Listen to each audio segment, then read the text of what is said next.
Good evening everybody, and once again welcome back to the channel. In this particular video I would love to demonstrate how to leverage the catalog link database in Snowflake and query your Amazon S3 tables.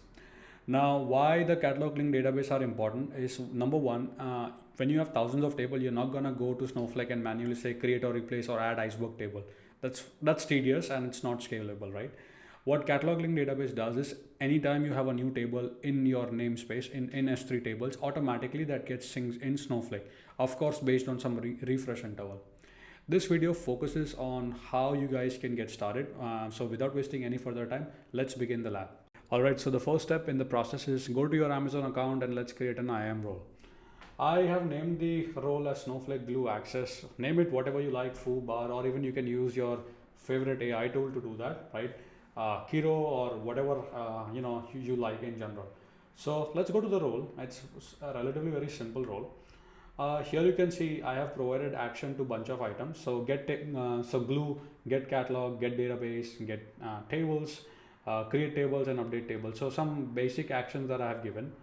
I have provided my Amazon S3 on over here, as you can see.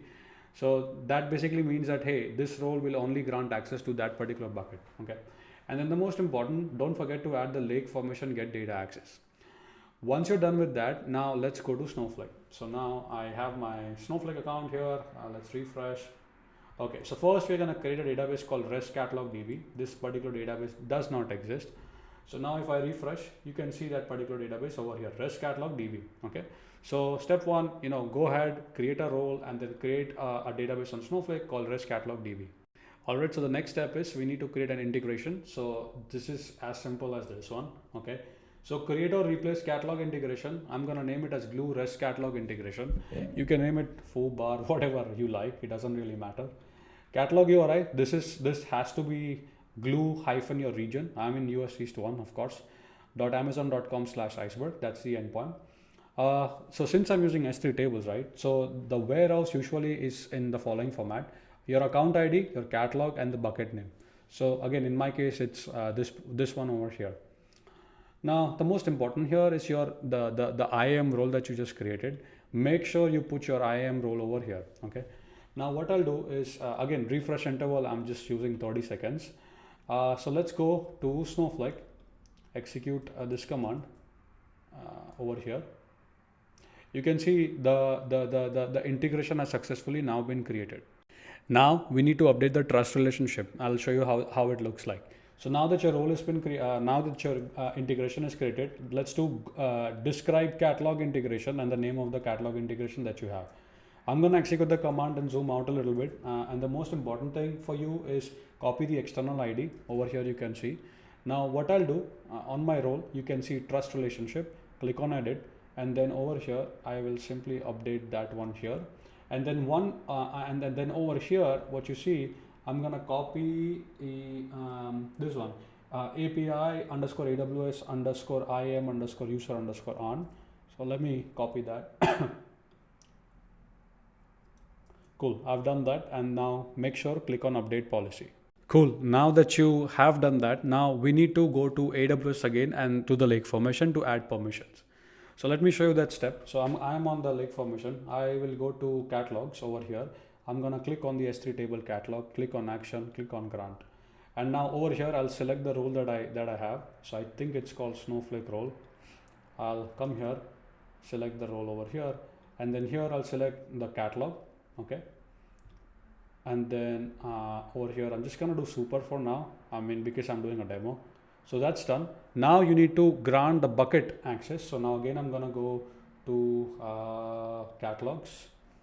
Let's do action, grant, find the role. Okay, and then I'll choose the bucket here, choose the database. So I'm going to do with test namespace for now. Technically I can do both. Yeah, it's fine. Let's just stick to test. And then I'm going to select all tables here and then again super, and then click on grant. So make sure you do this process, otherwise you're going to see an error. Cool. Now you need to verify that. So I'll show you how you can do that. So now you've added the lake formation permission. There's a stored procedure called system verify catalog integration. It takes a name. And if you were to execute this on your warehouse, you would see success to true.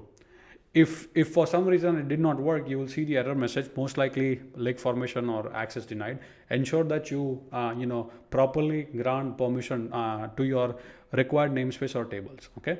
Now the part where we need to create the catalog link database, which is what I was talking about in the start of the video. So hear me out. Create or replace database. Create or replace database REST catalog DB. That's the database that we have, and then we're gonna do a linked catalog. And then here I'm basically linking my integration, and then just the namespace that I have. So any table that I have in that namespace will automatically sync with Snowflake. Okay. So I'm gonna copy this. Let's go zoom out. Execute that particular command. And sure enough, as you can see, database REST catalog successfully added. And you can see 4 records over here, right? Which makes probably sense. I can query the same using Spark, of course, to verify whether the count matches. So let me do this. Select count from, I think it's table 1. So let me bring this here and do a count in Spark. I should see again 4 records over here. Perfect. Now let's see the part where I add more tables and automatically if it is syncing or not. So let's go here. I have a very simple script. This will populate like bunch of tables. So I want to, let's say I want to populate like 8 tables, right? Yeah. I mean, I want to populate like 10 tables. Yeah. So I'm going to add like 10 tables. So let me run this script. So this is going to create 10 Amazon S3 tables over here. If I were to come here, refresh, I can see like 10 tables, right? Now if you go back to Snowflake and then if you were to refresh, I think after like 30 seconds, because right now I just did it, right? So after 30 seconds, I should see all my tables inside this particular, of course, namespace. So any new table that you add should automatically sync in Snowflake now. So let's wait. Again, since the refresh interval is for 30 seconds, I assume this would take about 30 seconds, right? So let's wait. Gonna refresh. Still right now, and there you go. I have all the tables over here. Now, just as a note, I want to add. Of course, works fine. Tables are syncing great, but at scale, everything is tested. So as a note, I would say, test it out for like 5,000, 10,000 tables in a particular namespace.